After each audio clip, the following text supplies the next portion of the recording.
Hello and welcome to In Pursuit of. Today my guest is Mainak, who is co-founder of Simple Education Foundation, and he is in pursuit of. I am in pursuit of a world where every child has a teacher who's loving, skilled, and intuitive.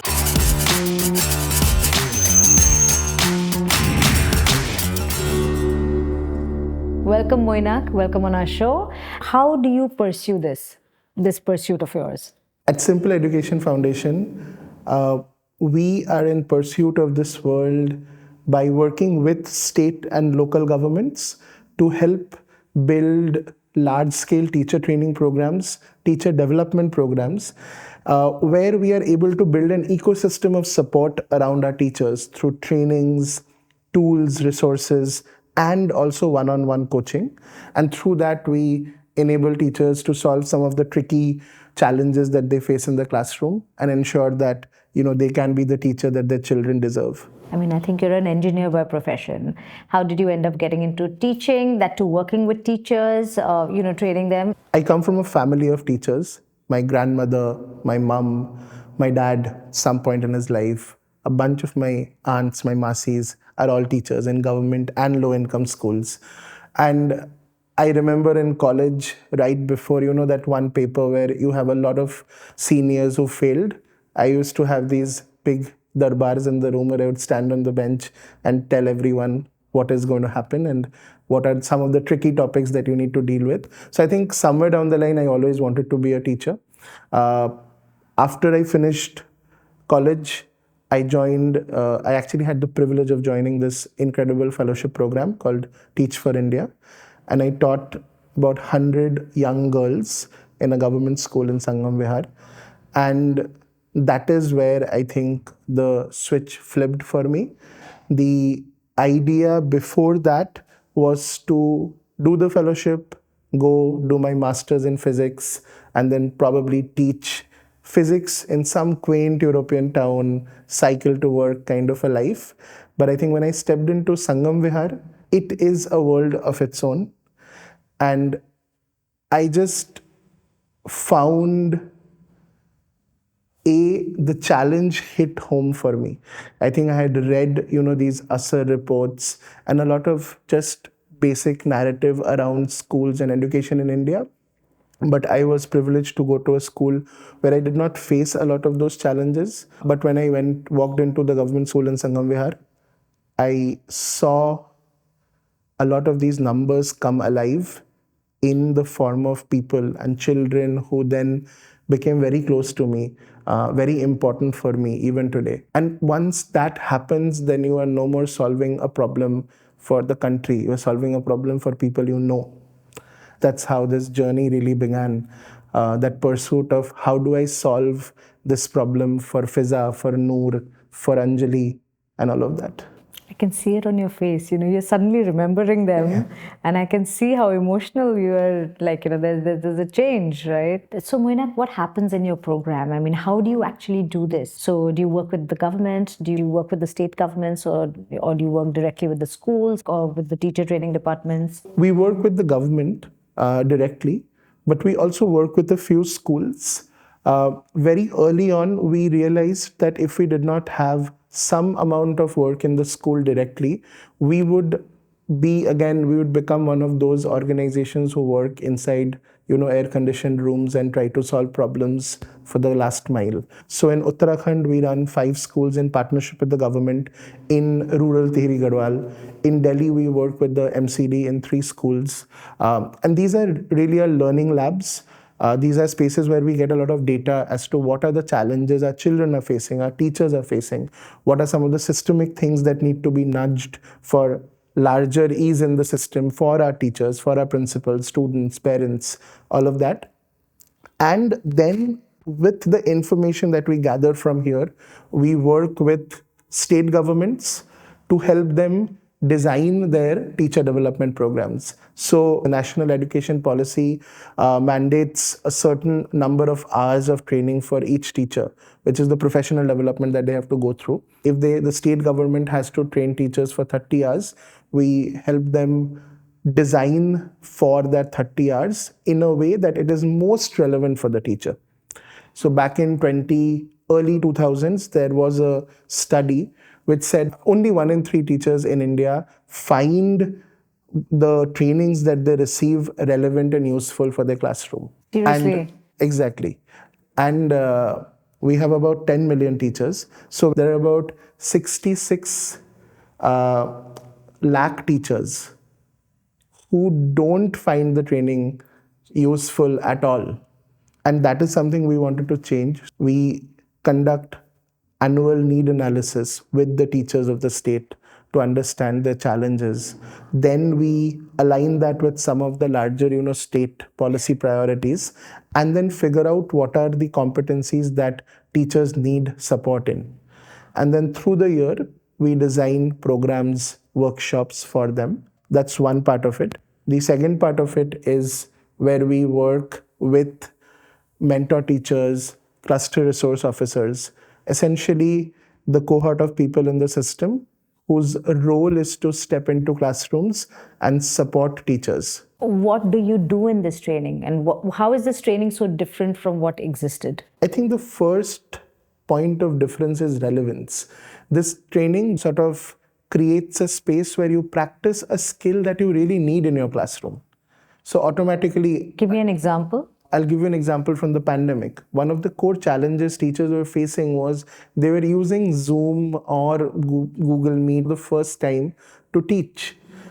A core piece of teaching is instinct inside the classroom, where you see a student doing something and you understand whether they're getting it or not, right? And then you sort of wiggle your way around them. Now, on Zoom, you suddenly had no access to any of that.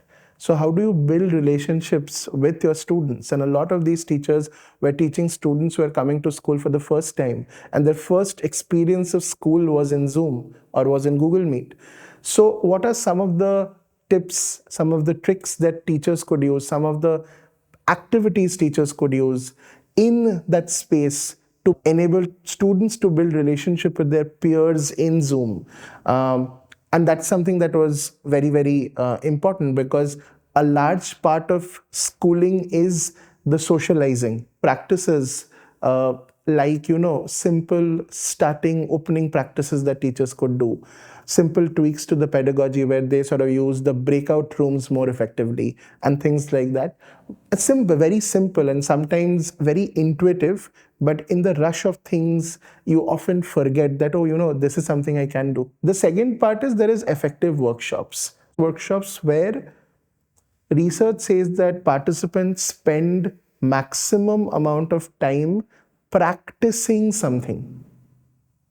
And that's the difference between a True, instead of just workshop and a listening. lecture. Right. Right. So teachers not only sort of learn a tool or a new skill, but they will practice it there at the workshop. Receive feedback from peers, give feedback to peers. That sort of enables them to take the practice better. I've also conducted a lot of workshops for corporates. But one thing that always stands out is that the more you allow somebody to practice, the longer it will take, obviously, right? So you, instead of covering, say, 5 things, you can cover 1 thing or 2 things. So how has that gone down with the state governments? Obviously, because then it increases budgets, it increases time. I think what every teacher or everyone who's in the space of education, even the government, what they're looking at the end of the day is children learning. So if we are able to give them that one practice that will bring higher returns on learning, then that one practice is better than 5 practices. And that is where, our schools come in. That is where we sharpen, we do our homework there, because that is where we are testing out practices which might have worked in, Finland or US or all of these developed countries. We bring those tools, contextualize it to the realities of our teachers and our students, and then take them for our state programs. How about sharing some example of some, like an impact story? One that again comes to my mind is, and this is because we've just done, I was just in her classroom a couple of days ago with a couple of our supporters, and this is Balvinder ma'am. She is a teacher in MCD school in Lajpat Nagar. And she's always been a very passionate teacher. And if you meet her, you will see that passion is almost sort of like you can touch the passion almost, right? But again, her class is massively differentiated. She has children from different learning sort of levels. She has children who can read well and children who are still struggling with their basic alphabets. And what we worked very closely with her to provide her with tools to break down language. So we helped her with phonics practices. And today, when you step into her classroom, you will see a lot of her children can read with ease. A lot of her children are starting to, engage in conversations, pick up books, and things like that. And this is an early grade classroom, a grade 1, grade 2 classroom. And that's something that we are seeing. And her practices, her openness to practices is incredible.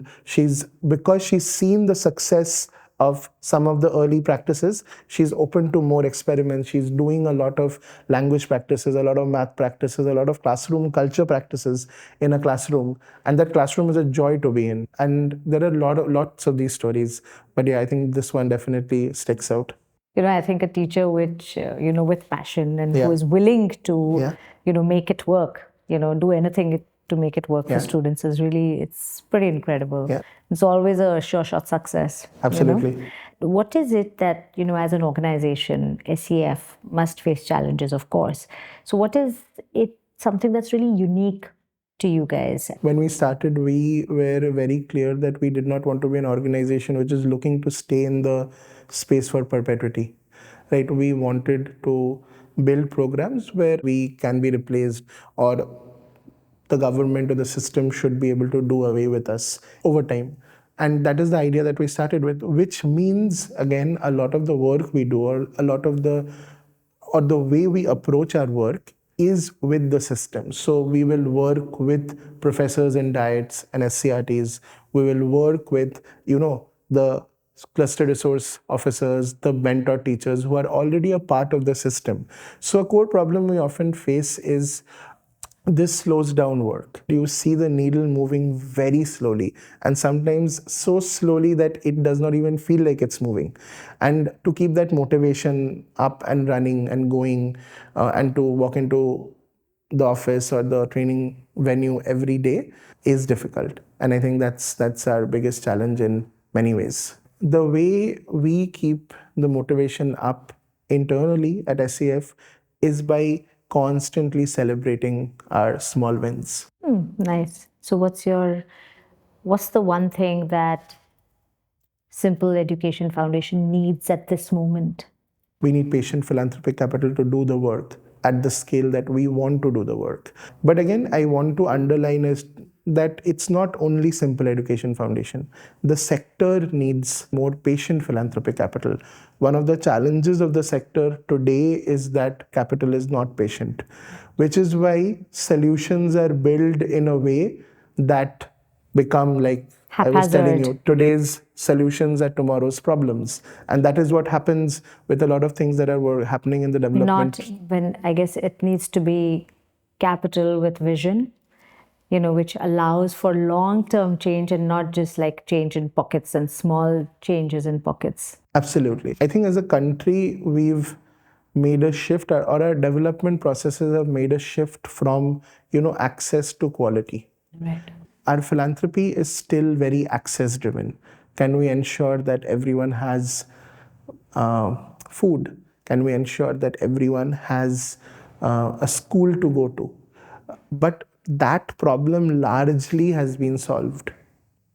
And we also know that that is a problem that the government is actually capable of solving. I'm saying that there is enough and more example to say that the government has the skill to do it. Okay. If the government wants to build a great school, they can do it. But if the government wants to up the quality, that is where they need help. That is where we need to unlock philanthropic capital. What is your vision for SEF? My vision for SEF is that we are able to change how teacher training and teacher development happens in the country, not only for our current teachers, but also for all the young children who want to be teachers of tomorrow. That is a really nice long-term vision, Mainak. Thank you so much. I will be talking more with Mainak Roy only on In Pursuit Of. Keep watching until then.